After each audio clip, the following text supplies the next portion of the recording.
আসসালামু আলাইকুম ওয়া রাহমাতুল্লাহ। সিস্টার্স অফ জান্নাতে আপনাদের সব্বাইকে স্বাগতম। আচ্ছা আপুরা, প্রতিদিন সকালে ঘুম থেকে উঠে আমাদের প্রথম কাজতে কি হয়? ফোনটা হাতে নিয়ে ফেসবুক বা ইনস্টাগ্রাম স্ক্রল করা, তাই না? আর সেখানে অন্য মেয়েদের পারফেক্ট লাইফস্টাইল, ট্রেন্ডি ড্রেস বা হাজার হাজার লাইক কমেন্ট দেখে কি মাঝে মাঝে আমাদের নিজেদের খুব সাধারণ বা একঘেয়ে মনে হয়? মনে হয় না যে আমি হয়তো অনেক পিছিয়ে আছি? যদি আপনার মনে এই প্রশ্নটা এসে থাকে, তবে আজকের এই ছোট্ট ভিডিওটি শুধুমাত্র আপনার জন্য। লাইক কমেন্ট বনাম আল্লাহর কাছে আপনার মূল্য। আমরা একটা ভার্চুয়াল জগতে বাস করছি, যেখানে মানুষের অ্যাটেনশন বা লাইক দিয়ে আমাদের সৌন্দর্য আর যোগ্যতার বিচার করা হয়। কিন্তু একটু ভেবে দেখুন তো, যে সৃষ্টিকর্তা আমাদের এত সুন্দর করে বানিয়েছেন, তার কাছে আমাদের আসল মূল্যটা কোথায়? আল্লাহ তাআলা পবিত্র কোরআনের সূরা আহজাবের ৫৯ নম্বর আয়াতে আমাদের মতো মুমিন নারীদের ভালোবেসে একটা চমৎকার নির্দেশ দিয়েছেন। তিনি বলেছেন, আমরা যেন বাইরে বের হওয়ার সময় নিজেদের চাদর বা পর্দা দিয়ে আবৃত করি। কেন জানেন? যেন আমাদের কেউ সহজে কষ্ট দিতে না পারে, যেন আমরা যত্রতত্র অসম্মানিত না হই।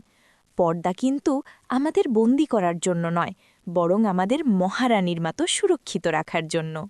পয়েন্ট ২, লজ্জাশীলতা এবং আধুনিকতা। আজকাল অনেকেই মনে করেন একটু খোলামেলা না হলে বা ট্রেন্ডের সাথে তাল মিলিয়ে রিলস না বানালে হয়তো স্মার্ট হওয়া যায় না।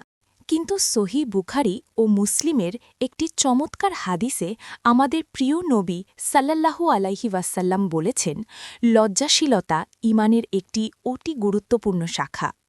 একজন মুসলিম তরুণী হিসেবে আমাদের সেলফ রেসপেক্ট বা আত্মমর্যাদা অনেক বেশি।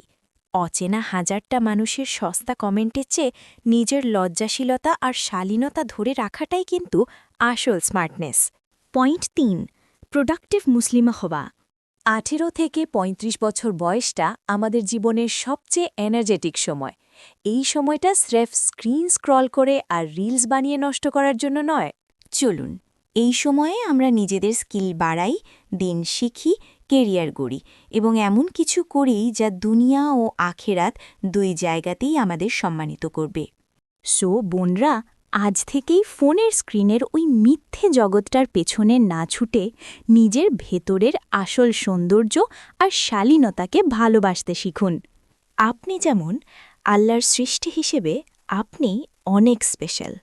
ভিডিওটি কেমন লাগলো এবং এই বিষয়ে আপনার মতামত কি? অবশ্যই কমেন্ট করে আমাকে জানাবেন। আর সিস্টার্স অফ জান্না এর এই দিনী পরিবারে নতুন হয়ে থাকলে এখনই চ্যানেলটি সাবস্ক্রাইব করে আমাদের সাথে যুক্ত হয়ে যান।